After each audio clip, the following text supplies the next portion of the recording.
Baik, Assalamualaikum warahmatullahi wabarakatuh. Adik-adik yang saya hormati, sekarang kita masuk ke materi keempat, yaitu asuhan keperawatan pasien dengan gangguan persepsi, atau biasa disebut dengan halusinasi.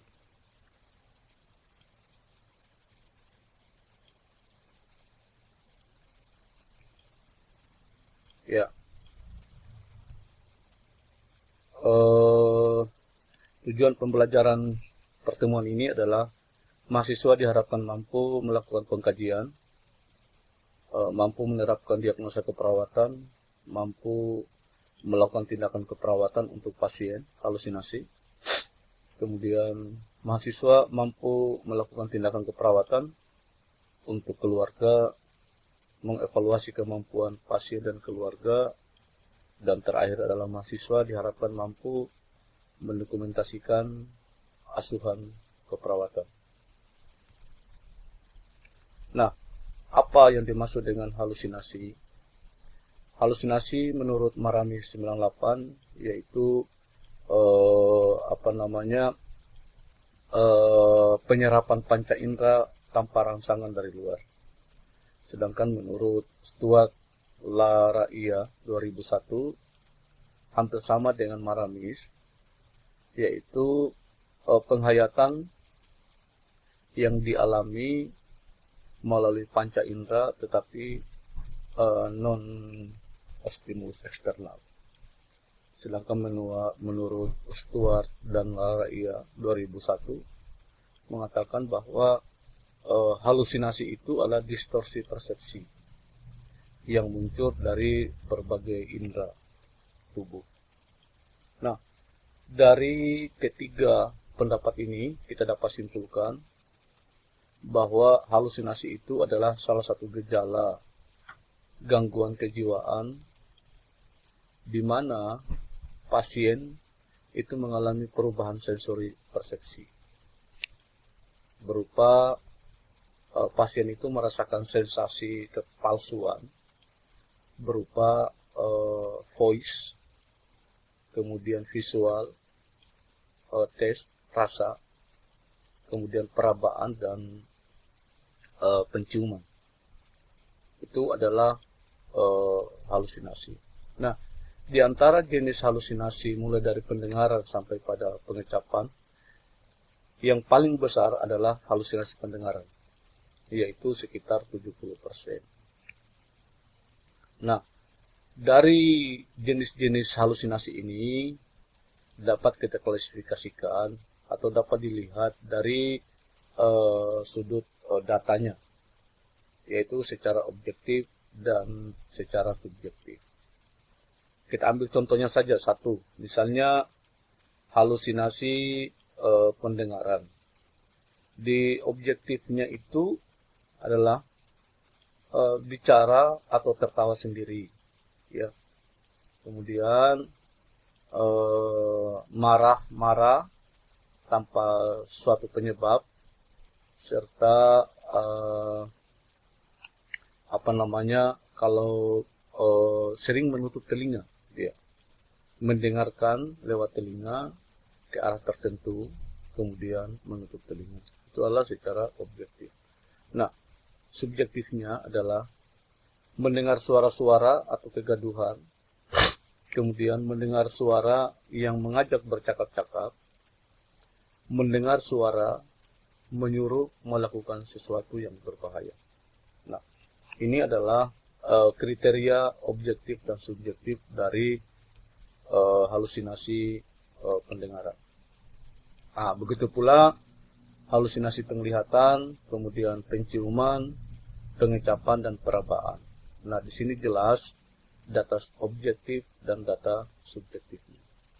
Baik, kalau kita lihat dari proses keperawatan jiwa, untuk proses keperawatan halusinasi seperti biasa itu dibagi mulai dari aspek pengkajian, kemudian diagnosa keperawatan, perencanaan, evaluasi, sampai pada tahap evaluasi. Ini adalah bagaimana sih untuk mendapatkan data pengkajian, untuk mendapatkan data pasien halusinasi itu, yaitu isi halusinasinya, kemudian waktu terjadinya, ya, semua itu dikaji. Kemudian frekuensi halusinasi, situasi pencetusnya, dan bagaimana respon klien terhadap halusinasi yang dialami. Nah, data-data ini harus ada di dalam pengkajian pasien halusinasi. Nah, ini saya ambilkan salah satu contoh potongan dari pengkajian keperawatan jiwa,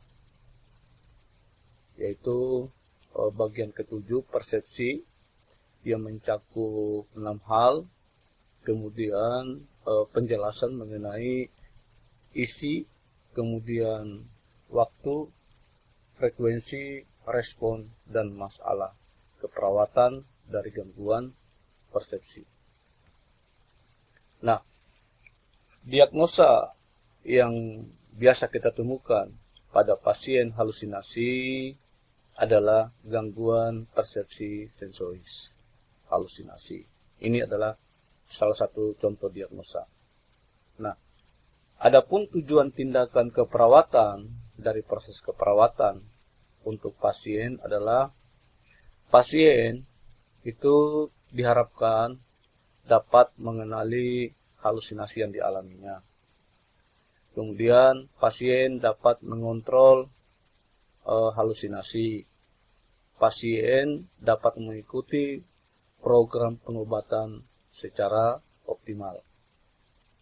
Nah, tindakan keperawatannya adalah pertama, bina hubungan saling percaya atau biasa dikenal dengan BHSP. Kemudian bantu pasien bagaimana dia bisa mengenal halusinasinya. Ya. Ketiga adalah melatih klien mengontrol halusinasi. Kemudian memfasilitasi klien bagaimana klien itu menggunakan terapi pengobatan. Ya. Kemudian kita ambil contohnya, misalnya membina hubungan saling percaya. Apa sih isinya? Yaitu mengucapkan salam. Isi dari BHSP itu, membina hubungan saling percaya. Kemudian mampu berkenalan dengan klien. Kemudian membuat kontrak asuhan yang jelas, mendengarkan ungkapan klien dengan empati, yaitu mendengar keluhan, tidak membantah atau menyokong, kemudian segera menolong jika pasien membutuhkan pertolongan dari perawat. Selanjutnya adalah bantu klien mengenal halusinasi. Ya. Jika klien tidak sedang mengalami halusinasi, itu kita ajak klien untuk berdiskusi mengenai isi, waktu, dan frekuensi halusinasinya. Kemudian mengajak klien mendiskusikan hal-hal yang menimbulkan atau yang tidak menimbulkan halusinasi. Nah, jika pasien sedang dalam proses halusinasi, itu tanyakan apa yang didengar atau dilihat. Kemudian katakan bahwa perawat tidak mendengar atau melihat hal yang serupa. Ya, artinya begini. Ini kan ketika pasien yang mengalami halusinasi itu kan tidak ada rangsangan eksternal. Nah, sepengetahuan pasien bahwa suara-suara yang dia dengar itu semua orang itu ikut mendengar. Padahal pasien-pasien yang mengalami halusinasi itu hanya dia sendiri yang mendengar, melihat, meraba, merasakan stimulus eksternal. Sedangkan orang yang ada di sampingnya itu tidak merasakan, tidak melihat apa yang dialami oleh pasien. Nah, sehingga perawat dalam hal membantu mengenal halusinasi ini, ya, kita perlu katakan bahwa perawat tidak mendengar atau melihat hal yang serupa yang dikatakan oleh klien. Nah, kemudian selanjutnya adalah diskusikan, ya, apa yang dilakukan jika halusinasi itu muncul. Kemudian diskusikan dampak jika klien itu menikmati halusinasi, dan diskusikan perasaan klien saat mengalami halusinasi. Nah, bagaimana sih mengontrol halusinasi itu? Ya, jadi kita sebagai perawat, ya, punya tugas nih, yaitu membantu klien dalam hal mengontrol halusinasi. Yang kita lakukan adalah mengidentifikasi cara yang dilakukan klien untuk mengendalikan halusinasi. Jadi perlu mengidentifikasi kira-kira kalau halusinasinya datang, apa sih yang dilakukan oleh klien. Nah, itu. Kemudian kita buka diskusi dengan klien mengenai apa cara-cara yang digunakan. Ya, bila misalnya contohnya, bila kita terapkan cara pada pasien, kalau perlu kita terapkan adalah cara-cara yang sifatnya adaptif. Yaitu contohnya salah satu adalah memberikan sugesti, yaitu berupa ujian. Kemudian berikutnya adalah mendiskusikan bagaimana mengendalikan halusinasi. Contohnya cara menghardik halusinasi. Kemudian berbincang dengan orang lain, mengatur jadwal aktivitas, serta bagaimana penggunaan obat secara teratur. Ya. Nah, pertama menghardik halusinasi. Bagaimana sih? Ya, itu dilakukan pada saat pasien itu sedang mengalami halusinasi. Jadi menghardik halusinasi itu dilakukan pada saat sedang mengalami halusinasi. Jangan ketika pasiennya tidak mengalami halusinasi, Anda ajar dia cara menghardik. Ya. Jadi cara menghardik itu dilakukan ketika halusinasi itu sedang terjadi pada pasien. Kemudian katakan pada diri pasiennya, dia sendiri yang mengatakan maksudnya, ya, bahwa saya tidak mau mendengar atau saya tidak mau melihat kamu. Itu adalah cara menghardik halusinasi. Saya tidak mau dengar, saya tidak mau melihat kamu. Itu adalah contoh menghardik. Nah, hal ini sebetulnya untuk meningkatkan proses pengendalian diri. Kemudian dalam hal ini adalah agar pasien itu tidak mengikuti isi halusinasi yang sedang terjadi dalam proses dirinya. Nah, tindakannya adalah kita harus menjelaskan bagaimana sih cara menghardik. Kemudian memperagakan cara menghardik, meminta pasien memperagakan ulang cara menghardik, serta memantau penerapan cara ini ketika cara ini diterapkan pada pasien. Nah, berikutnya adalah berbincang dengan orang lain. Nah, hal ini dilakukan itu menjelang halusinasi itu muncul, yaitu kita harus mengenali tanda-tanda awal dari halusinasi ini. Kemudian berbicara dengan orang lain, ya, memaparkan pada stimulus eksternal. Jadi ketika berbicara dengan orang lain, dia harus mampu menceritakan stimulus eksternal yang dirasakan. Ya, berikutnya adalah menurunkan, ya, apa sih fokus perhatian pada stimulus internalnya. Jadi ketika ada fokus perhatian pada stimulus internal, perawat berusaha untuk menurunkan hal itu. Kemudian bagaimana berbicara kepada orang lain, serta dilakukan berbincang kepada orang lain ini pada saat halusinasi itu muncul pada pasien. Nah, selanjutnya adalah mengatur jadwal aktivitas. Ya, halusinasi terjadi karena banyaknya waktu luang. Kemudian bagaimana mengatur jadwal aktivitas, meminimalisir waktu. Ya, mengatur jadwal aktivitas itu meminimalisasi waktu luang. Intinya bahwa pengaturan jadwal activity pada pasien halusinasi itu sangat penting. Karena kenapa? Ini merupakan satu metode di dalam hal pengalihan perhatian. Ya. Kemudian membuat jadwal harian dan pasien diharapkan menepati jadwal yang telah dibuat.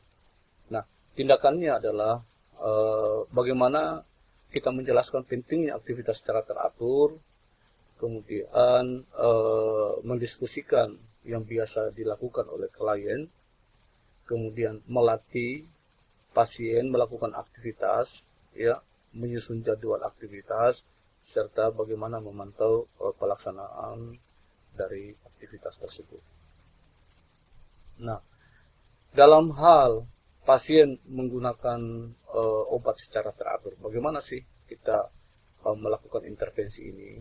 Yaitu menjelaskan pentingnya penggunaan obat, kemudian menjelaskan akibat bila tidak menggunakan obat sesuai dengan program, kemudian jelaskan akibat dari putus obat, kemudian bagaimana cara mendapatkan obat, serta menjelaskan 5 benar dari cara penggunaan obat. Nah, untuk keluarga itu saya diharapkan dapat merawat pasien di rumah dan menjadi sebuah sistem pendukung yang efektif. Nah, untuk itu tindakan keperawatan pada tahap 1 dalam hal ini adalah bagaimana menjelaskan sebuah masalah. Kemudian tahap kedua itu adalah melatih dan merawat pasien, serta bagaimana seorang pasien nanti secara mandiri dapat melatih dan merawat langsung keluarga. Keluarga itu dapat melatih dan merawat langsung keluarganya, dalam hal ini adalah pasien yang sakit. Nah, apa sih yang yang harus kita lakukan pada pendidikan kesehatan keluarga untuk merawat klien halusinasi? Yaitu pertama adalah kita buat kontrak. Kemudian kita harus menjelaskan dan keluarga pasien juga harus tahu bahwa apa itu pengertian halusinasi, bagaimana tandanya, proses terjadinya bagaimana, dan bagaimana cara merawat pasiennya. Yaitu komunikasi keluarga dengan pasien, kemudian pemberian obatnya, serta activity-nya.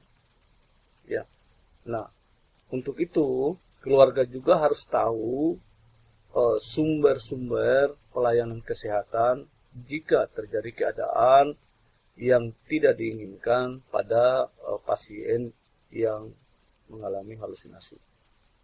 Nah, terapi psikofarmaka yang biasa diberikan pada pasien dengan halusinasi yaitu chlorpromazine, kemudian haloperidol, yaitu berupa Haldol, kemudian Ladomer, tapi biasanya yang sering kita temui adalah Haldol, kemudian Stelazine, Clozapine, kemudian Risperidon, Risperdal.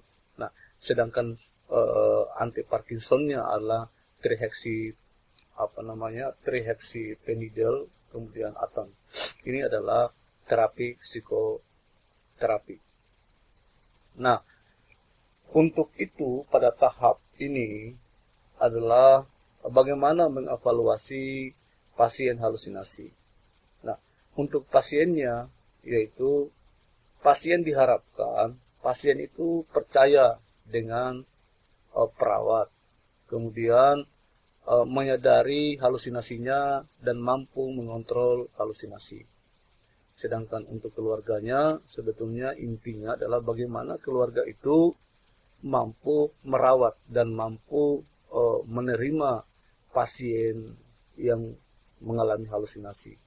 Dan keluarga tidak mengecilkan, karena dia adalah sebagai manusia yang memiliki jasmani dan rohani. Hanya karena pasiennya mengalami gejala-gejala gangguan kejiwaan, sehingga hal itu terjadi pada dirinya. Tapi fungsi seorang perawat ini harus mampu menjelaskan kepada keluarga dan mampu menerima pasien ini sebagai bagian dari keluarganya.